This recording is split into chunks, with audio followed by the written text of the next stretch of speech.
I didn't think this woman could top Kuwait arc, but the Syria vlog, peak privilege. Foodie Beauty is out here posting the most tone-deaf travel vlog I've ever seen. She's literally treating post-Assad Syria like it's Disneyland. People, I cannot believe what I'm about to show you, but buckle up cause the privilege in this one and the poor judgment is heavy. Yeah, sure, Gorlplease. You're welcome here. Ooh, that's good mac and cheese when it makes this noise. Go sit and spin. Seriously, just please. Chantal, me did nothing to you, girl. All I did was say, hey. I hope you choke on your chia seeds. What's up, people? Wagwan. Welcome back to another video. So, this one is gonna sound a bit different than I normally hear over here, cause this is nothing to laugh about. Anyways, Foodie Beauty just posted a Syria vlog. I thought, okay, maybe she's gonna show some cultural sensitivity given everything that the country has been through. Then I watched it and I'm like, yeah, I think I need therapy. Anyways, people, just so you don't think I'm overreacting, I could just get right into this one. Hello and welcome. This is my first vlog in Syria here in July 2025 after the fall of the Assad regime. Now, I have been quite busy adjusting to life here, therefore, so far, I have only managed to accumulate some clips of some of the surrounding areas we have been to and my journey here. I will do a lot more vlogging, inshallah, especially of the more touristy areas. So stay tuned for that, and as always, thanks for watching. So, without further ado, here are some clips from my journey so far. Oh, the casual tourist tone when discussing the fall of a brutal dictatorship. I've been busy, you guys, adjusting to life here. The lady talk like she's just moving into a new apartment and not into a country emerging from civil war. We stopped at one of these stores to get cold water, but because Syria has regular and prolonged power outages throughout the day, this shop owner and many others didn't have cold water or even any electricity at all, so no problem, at least he had water, which was good enough for us.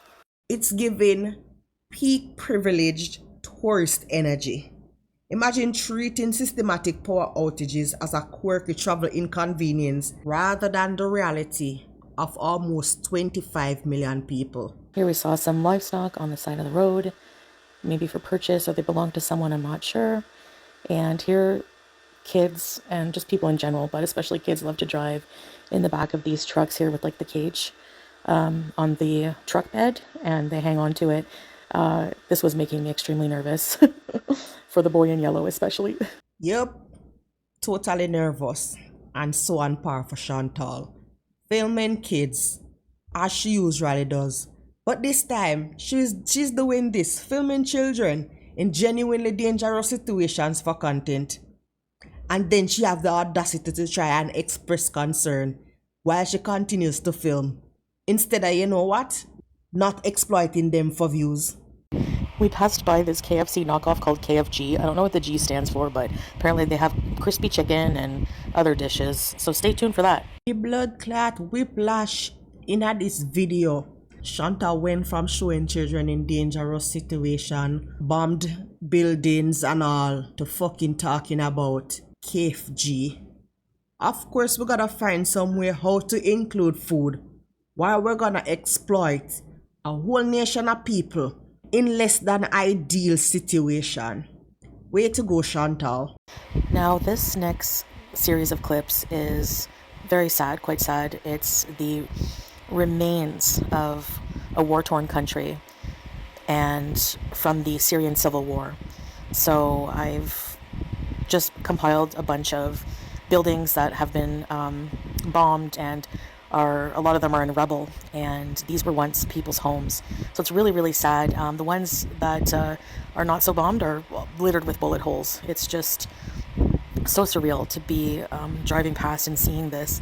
And what was more surprising to learn is that there are people still living in these ruins in their homes. And I would say probably because they don't have much choice, sadly. And my heart goes out to the people of Syria.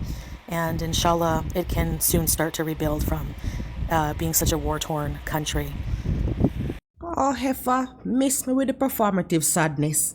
The lady delivered this like it is some kind of nature documentary, followed by people still live in these ruins, as if it is a fun travel fact.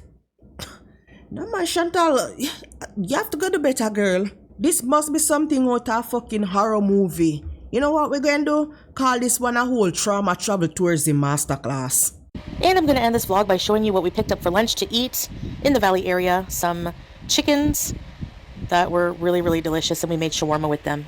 Oh yes, ending on lunch content after showing bombed homes where people still reside. The priorities are absolutely unmatched in this one. Would it be a Chantal video if we didn't hear something about some food? And to look forward to some kind of mukbang. So, thanks for watching, and a lot more vlogs, inshallah, from Syria to come. Like, how do you literally visit Syria, a country that is emerging from civil war, and somehow make it all about your lunch?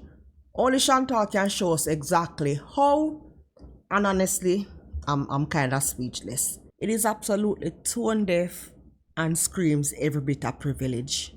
I don't know people, maybe I'm overreacting, but this video kind of hit me a little bit different. Wanna make me know if I'm being too harsh, or is this exactly the kind of privilege tourism that people should be calling out? I understand that she coined the moniker Foodie Beauty, and our audience come to know, love and expect things like mukbangs and whatever.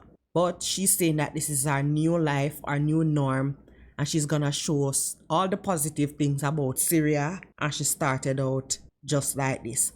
Oh, and for all the people that were asking if she literally came across the border in somebody's trunk, let me put that in here just for you. I flew 9.5 hours from Montreal, Canada to start to Istanbul, and then I had a 12-hour layover there before flying to Beirut.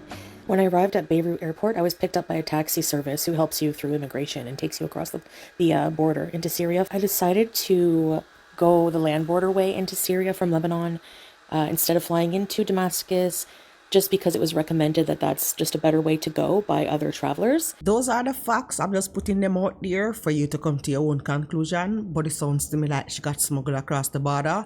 But that's just my opinion. But anyways, people, that is it for this one. Chantal is out here showing us Syria. She don't really get the concept of travel vlogging. But of course, the lady did her research before going there. But anyways, people, that's it for this one. Big up all the blood clot girl them whose names are popping up here. Really do appreciate you guys. Please, may I ask you, make sure you're not out here being this kind of privileged and tone deaf like Chantal. Please and thanks. Anyways, people, if it's the first time over here, do consider subscribing. Turn your post notifications on so you're alerted every time we upload a new video. Anyways, people, that's it for this video. Thank you guys so much for watching, and I'll see you in the next one.